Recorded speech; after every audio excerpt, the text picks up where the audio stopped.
우리는 인생을 살아가면서 많은 기억들을 가지고 살아갑니다.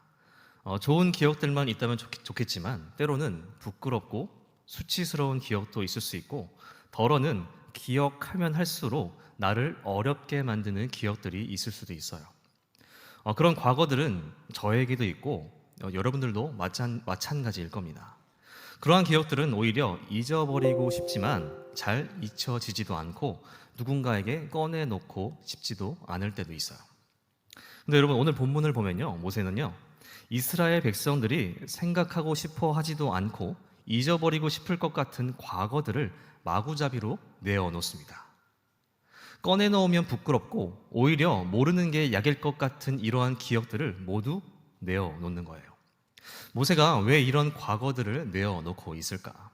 함께 말씀을 보면서 알아보겠습니다. 우리는 계속해서 신명기를 보고 있습니다. 신명기는 애굽에서 나온 첫 번째 세대들은 떠나가고 두 번째 세대에게 전해지는 모세의 고별 설교입니다. 1세대들이 행했던 행적들을 훑어보고 그 가운데 함께 하셨던 하나님, 그리고 그들에게 주셨던 말씀들을 다시 되새겨주고 있어요.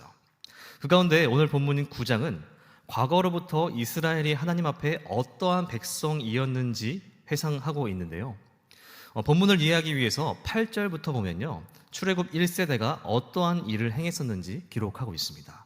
먼저 9장 8절의 말씀 보겠습니다. 호렙산에서 너희가 여호와를 경노하게 하였으므로 여호와께서 진노하사 너희를 멸하려 하셨느니라.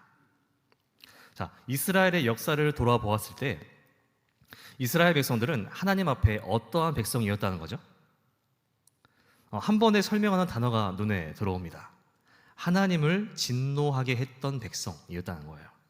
하나님은 아브라함과의 언약 관계 안에 있으면서 그의 후손들인 이스라엘 백성들을 인도하시며 늘 가장 좋은 것으로 그들을 채워주셨습니다. 그러나 그들은 그런 하나님의 은혜에 보답하기보다 하나님을 진노하게 했다는 거예요. 그 가운데 모세는 호렙산에서의 일을 거론하고 있는 거죠. 자, 그렇다면 이 호렙산에서의 일은 무엇일까? 9절에서 11절의 말씀을 보겠습니다. 그때 내가 돌판들 곧 여호와께서 너희와 세우신 언약의 돌판들을 받으려고 산에 올라가서 40주 40야를 산에 머물며 떡도 먹지 아니하고 물도 마시지 아니하였더니 여호와께서 두 돌판을 내게 주셨나니 그 돌판의 글은 하나님이 손으로 기록하신 것이요 너희의 총회 날에 여호와께서 산상 불 가운데에서 너희에게 이르신 모든 말씀이니라. 40주 40야를 지난 후에 여호와께서 내게 돌판 곧 언약의 두 돌판을 주시고. 과거의 어느 순간에 모세는 호렙산에 올라갔습니다. 그곳에서 하나님은 모세를 찾아오셨고 이스라엘에게 일러줄 많은 말씀들을 주시면서 눈에 보이는 하나님의 말씀인 십계명 돌판을 모세에게 건네 주었어요. 여기 보면 하나님이 손으로 기록하신 것이요 라고 되어 있는데요, 이것은 하나님이 그렇게 하실 만큼 중요한 것이라는 의미를 담고 있습니다. 어쨌든 호렙에서의 일들은 이스라엘 백성들을 향한 하나님의 사랑과 모세의 노력이 그대로 녹아져 들어가 있는 거예요. 모세는 40일을 먹지도 않고 마시지도 않았습니다. 그리고 하나님은 이스라엘을 향한 마음으로 사랑의 편지를 쓴 것이나 다름이 없어요. 여기까지는 너무나도 아름답습니다. 그런데 그 다음에 문제가 발생했다는 거예요. 하나님이 모세에게 십계명 판을 주었을 때에 이스라엘 백성들은 산 아래에 있었습니다. 그때 그들은 하나님의 말씀을 받을 준비를 하고 있었던 것이 아니라 다른 일을 하고 있었어요. 출애굽기에 보면 이스라엘 백성들은 산에 올라간 모세가 며칠이 지나도 돌아오지 않자 이인자였던 아론에게 자신들을 인도할 신을 만들어 달라고 요구해요. 그런데 아론은 그들을 돌이키는 것이 아니라 그 즉시 금을 모아서 뭘 만들죠? 금송아지를 만들어 버려요. 그리고 아론은 이렇게 공포합니다. 금송아지가 이것이 너희를 애굽 땅에서 인도하여 낸 너희의 신이다라고 이야기합니다. 여러분, 당시에 소는요, 고대의 신들이 받는 받침대로 사용되었다고 해요. 그러니까 이스라엘에 하나님에 대한 인식이 어떠했는가를 잘 보여주고 있는 겁니다. 하나님은 그들을 무조건적으로 인도하시고 동행하고 계시는데 그들이 인식하는 하나님은 다른 신의 받침대 정도에 불과했다는 거죠. 조금 더 나아간다면 어쩌면 다른 신도 아니고 자신들의 받침대 정도로 하나님을 인식하고 있었던 것은 아닌가. 겹치지 않아 다행입니다. 하나님으로 인해 지금까지 살아왔지만 그냥 징검다리 정도로 하나님을 인식하고 있었던 거예요. 산 위에서는 하나님과 모세가 이스라엘을 위한 깜짝 선물을 준비합니다. 그러나 그 사이에 이스라엘은 다른 것에 눈을 돌려버린 거예요. 고무신 거꾸로 치는 거죠. 하나님 입장에서 얼마나 배신당한 기분이 들었을까요? 그래서 9장 12절을 보겠습니다. 내게 이르시되 일어나 여기서 속히 내려가라. 내가 애굽에서 인도하여 낸 너의 백성이 스스로 부패하여 내가 그들에게 명령한 돌을 속히 떠나 자기를 위하여 우상을 부어 만들었느니라. 모세에게 두 돌판을 쥐어주신 하나님은 이스라엘의 만행을 모두 알고 계셨어요. 그들을 위해 선물을 준비했지만 이스라엘이 그 짧은 새에 하나님을 떠나 우상을 만들었다는 것을 알고 계셨던 거예요. 여러분, 제가 만약 하나님의 입장이었다면요, 준비했던 모든 선물을 도로 가져오거나 그것을 당장에 처분했을지도 모르겠습니다. 그러나 하나님은 모세에게 준 돌판들을 회수하지 않으시고 모세에게 당장에 내려가라고만 명령하시죠. 그리고 또 하나님은 모세에게 이스라엘 백성을, 여기 보시면 너의 백성이라고 말씀하세요. 우상을 섬기고 있는 이스라엘은 더 이상 하나님의 백성이 아니라는 거죠. 그런데 여기서 우리가 짚고 넘어가야 할 것이 있는데요, 이스라엘을 모세의 백성이라, 너의 백성이라고 말씀했던 하나님은 그럼에도 불구하고 이스라엘 가운데 말씀을 주고 싶어 하시는 거예요. 그렇지 않았다면 돌판을 두고 가라고 말씀하셨겠죠. 물론 17절에 보면 그 돌판을 모세가 깨 부수기는 하지만 하나님의 뜻을 누가 다 알겠습니까? 하나님의 의도는 선한 곳에 있었을 거예요. 자, 이렇게 호렙산의 사건은 금송아지 사건을 의미합니다. 우상 숭배 사건. 이러한 불순종의 과거를 거론했던 모세는 계속해서 말을 이어갑니다. 13절의 말씀입니다. 여호와께서 또 내게 말씀하여 이르시되 내가 이 백성을 보았노라. 보라, 이는 목이 곧은 백성이니라. 이스라엘 백성들의 우상 숭배 사건을 마주한 하나님은 모세에게 너의 백성이라고 한 것에 이어서 이번에는 이 백성이라고 말씀하세요. 여러분, 저희 집에 이제 3개월 된 아기가 있는데요, 제가 그 아기를 보고 우리 아기가 아니라 너네 아기, 이 아기라고 한다면 그런 표현은 나와는 크게 관련이 없는 표현으로 느껴집니다. 하나님도 이와 마찬가지로 표현하고 있는 거예요. 나의 백성이 아니라 계속해서 너의 백성, 이 백성이라고 표현하시면서 하나님 자신과 크게 관련이 없는 민족으로 이스라엘을 보고 계신다는 거죠. 그리고 이스라엘을 어떻게 정의하셨다는 거죠? 목이 곧은 백성으로 정의하십니다. 여기서 곧다라는 것은요, 딱딱하다, 완고하다라는 의미를 가지고 있는데요, 소나 말들을 제어하기 위해 목에 줄을 채우는데 그때 제어당하지 않기 위해 목에 힘을 주어 버티는 것을 의미합니다. 그러니까 여러분, 한마디로 불순종을 의미하는 거예요. 하나님은 이스라엘을 인도하시며 딱 하나 순종을 요구하셨지만 이스라엘은 불순종하며 하나님을 따르지 않는 것을 말하고 있는 거죠. 그것을 한마디로 목이 곧은 백성이다. 14절의 말씀입니다. 나를 막지 말라. 내가 그들을 멸하여 그들의 이름을 천하에서 없애고 너를 그들보다 강대한 나라가 되게 하리라 하시기로. 이스라엘을 향한 하나님의 감정이 점점 더 격화되는 것 같습니다. 나의 백성이라고 칭해졌던 이스라엘은 목이 곧은 백성이 되었고 결국 멸망당할 위기에 처해졌다는 거죠. 그런데 14절의 시작을 보시면 나를 막지 말라라고 시작하고 있어요. 여기에는 두 가지 의미를 볼 수가 있는데, 하나는 정말 화가 났다는 것, 그리고 두 번째는 뭘까요? 나를 좀 막아달라. 하나님은 이 두 가지의 의미를 모두 열어놓고서 모세에게 말씀하신 것이 아닌가 합니다. 어쨌든 그러한 말로 시작한 하나님은 이스라엘을 역사에서 지워버릴 것이라고 말씀하시며 모세를 필두로 한 새로운 나라를 세울 것을 말씀하세요. 이제 더 이상 이스라엘에게는 희망이 없고 하나님은 그들을 인도할 필요가 없으며 이스라엘을 향한 하나님의 진노가 점점 더 커지고 있는 거죠. 자, 이러한 진노하시는 하나님을 마주했던 모세는 이스라엘 백성들이 금송아지를 만들어 숭배했다는 소식을 듣고 또 두 손에는 돌판을 들고 산을 내려갑니다. 모세는 하나님의 말씀이 거짓말이었기를 바랬을지도 모르겠어요. 또는 산을 내려가는 동안에 이스라엘이 돌이켜서 금송아지를 없애버리기를 바랬을지도 몰라요. 그러나 모세가 이스라엘 백성들을 마주했을 때의 광경은 하나님의 말씀과 조금도 다르지 않았습니다. 금송아지라는 우상은 그대로 그들 앞에 놓여 있었고 이스라엘은 우상을 떠받들고 있었죠. 그런 모습을 보는 모세의 마음은 어땠을까요? 혹시나 하며 기대했던 마음들은 다 사라지고 하나님과 비슷하게 진노하는 마음이 그의 마음 가운데 자리 잡지 않았을까요? 그래서 앞서 말씀드렸던 것처럼 17절에서 모세는요, 하나님이 주셨던 돌판들을 던져서 산산조각 내버립니다. 이스라엘을 보며 분내면서 지팡이로 바위를 쳤던 것과 같은 모습인 거예요. 근데 여러분, 모세는 분내는 것에 멈추지 않고요, 그 다음 자신의 자리로 이동합니다. 그 장소가 산이었는지 또는 자신의 장막이었는지는 몰라도 그는 하나님 앞으로 나아갔어요. 18절에 보면 모세는 하나님 앞에 나아가 40일을 밤낮으로 금식하며 이스라엘을 위해 중보합니다.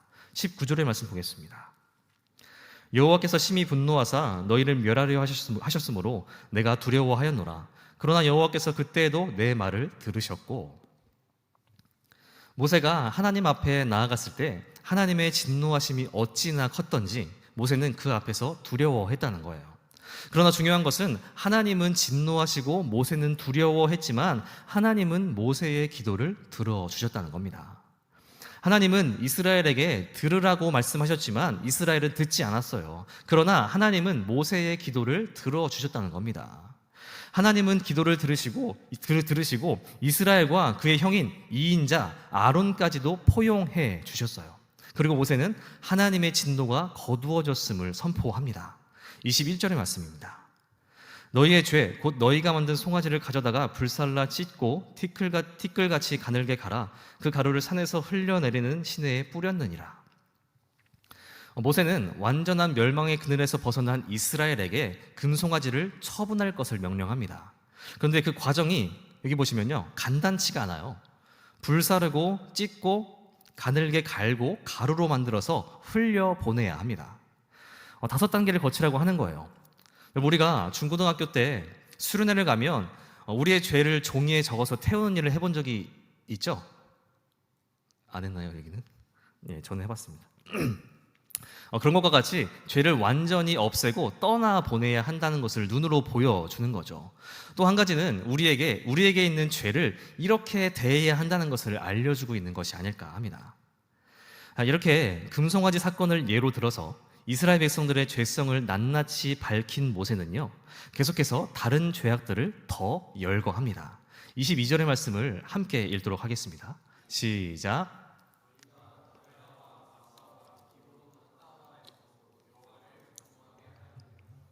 발음이 좀 어려워서 여러분들한테 읽겠습니다.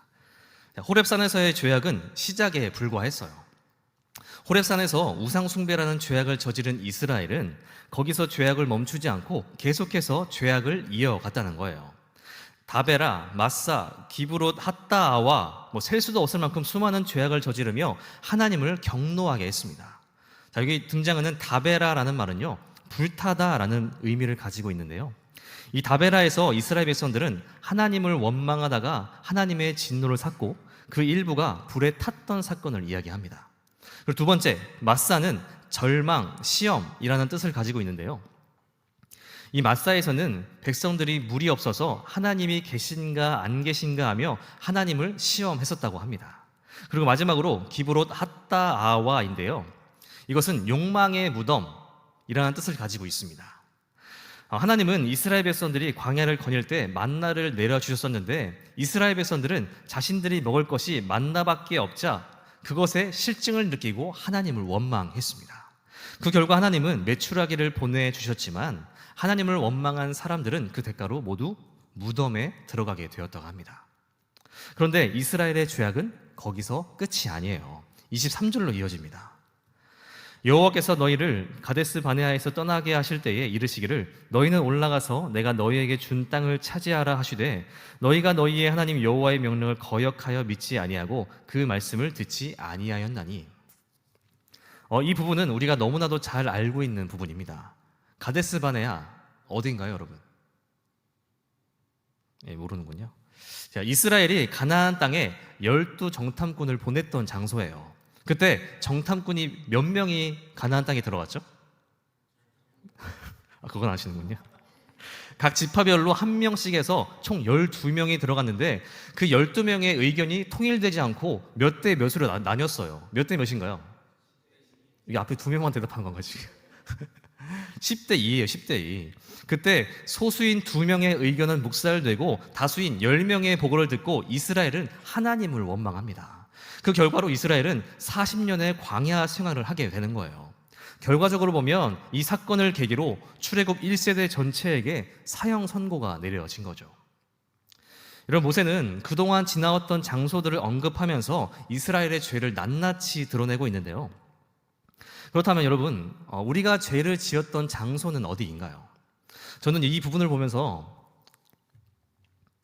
네이버 지도에 내가 죄를 지었던 장소를 찍으라고 한다면 정말 지도가 남아나지 않겠다 하는 생각이 들었습니다. 모르긴 몰라도 제가 집에서 교회를 왔다 갔다 하는 그 길만큼은 죄의 좌표로 물들었을 것 같다는 생각이 들더라고요. 이스라엘 백성들과 저는 크게 다르지 않습니다. 여러분은 어떤가요? 또 이렇게 저만 쓰레기가 되는 거예요. 모세는 이러한 이스라엘의 모습을 이렇게 결론 짓습니다. 24절이에요. 내가 너희를 알던 날부터 너희가 항상 여호와를 거역하여 왔느니라.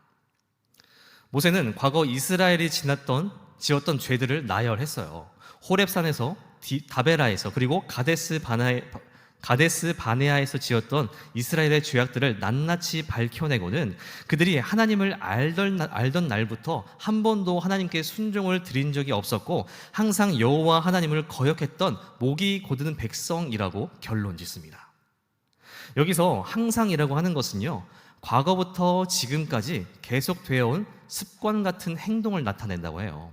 그러니까 이스라엘 백성들에겐요, 죄를 짓고 싶을 때마다 짓는 죄악이 습관처럼 번져 있었다라는 것을 이야기하는 거예요.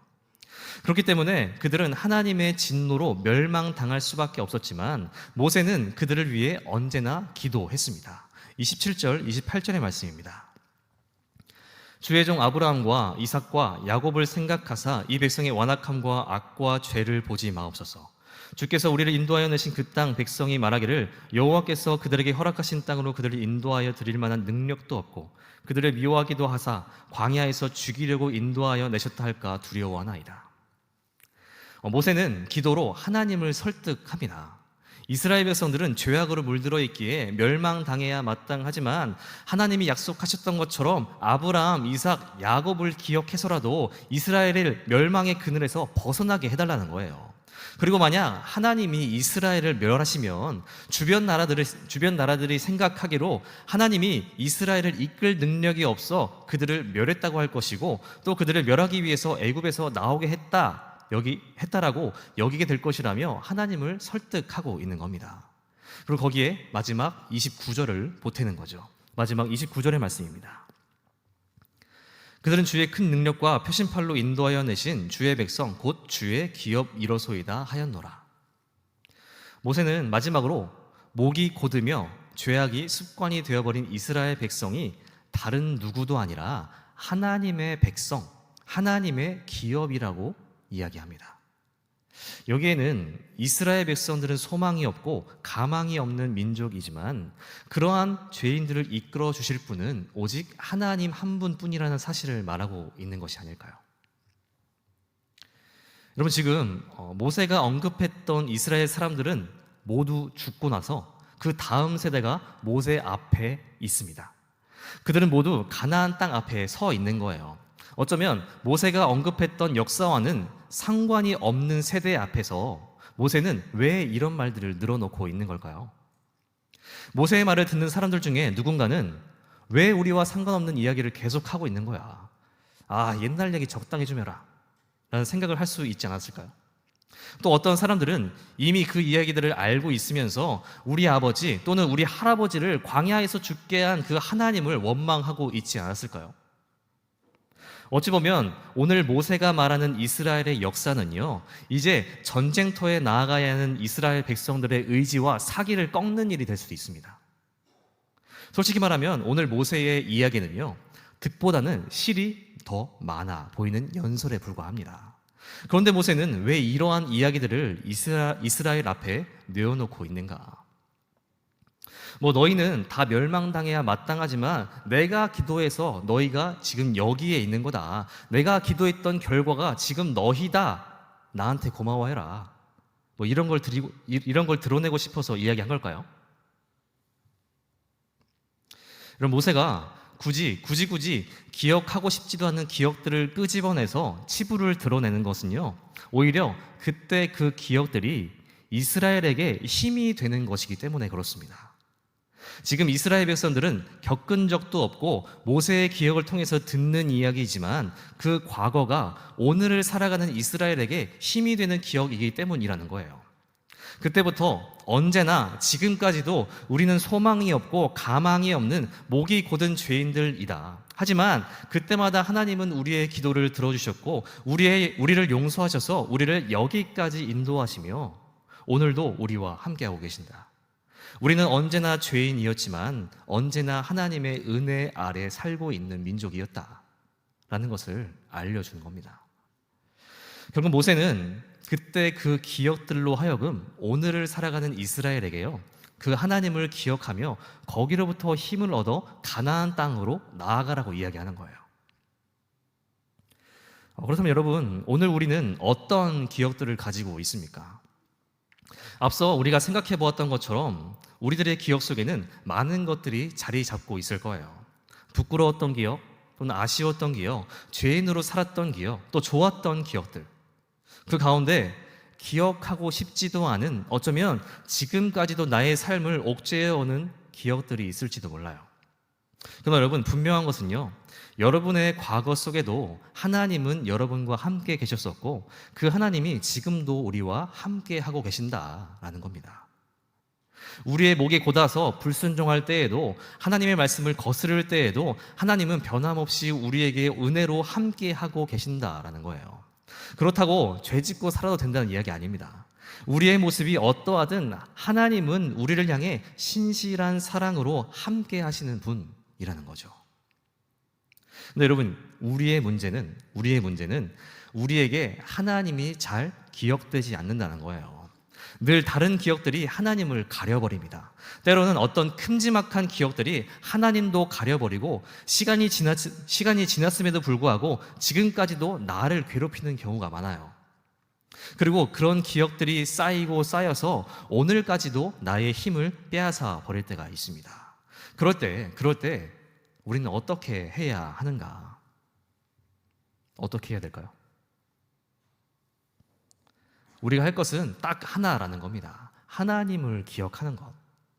모세가 이스라엘 백성들에게 이야기했던 것처럼 우리에게 함께 하셨던 하나님을 기억하고, 하나님을 기억함으로 또 은혜를 기억하면서 그 은혜로 나의 삶을 덮고 있는 과거의 기억들을 이겨내며 또 오늘을 살아갈 새 힘을 얻어내야 한다는 거죠.